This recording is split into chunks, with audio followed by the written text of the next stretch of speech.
ବଦଳି ଗଲାଣି ମାନଚିତ୍ର ଆଜି ନାଇଁ ଆଉ ପୂର୍ବ ଜ୍ୟୋତି ଗୁରୁ ଗୁରୁଜନ ହେଲେଣି ସମାନ ମନରେ ନାଇଁ ଭକତି। ନମସ୍କାର, ମୁଁ ଟୁକୁ ଭାଇ। ଆଜିର ଅନୁଚିତା,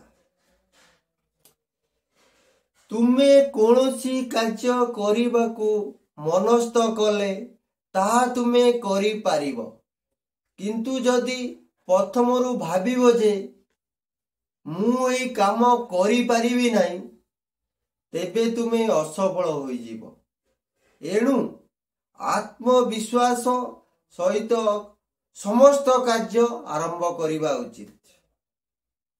ମନୁଷ୍ୟ ଯେତେବେଳେ ହଜେ ନାହିଁ ସେତେବେଳେ ସେ ଭିଡ଼ ମଧ୍ୟରେ ଥାଏ, ଆଉ ମନୁଷ୍ୟ ଯେତେବେଳେ ହଜିଥାଏ ସେତେବେଳେ ସେ ଏକା ହୋଇଯାଇଥାଏ।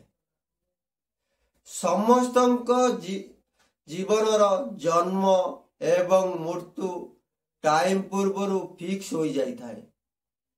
ତେଣୁ ଏହି ସ୍ୱଳ୍ପ ଜୀବନ କାଳ ମଧ୍ୟରେ କେବଳ ଧର୍ମସମ୍ମତ ସର୍ବହିତକାରକ କାର୍ଯ୍ୟ କରିବା ହିଁ ବୁଦ୍ଧିମାନର କାମ।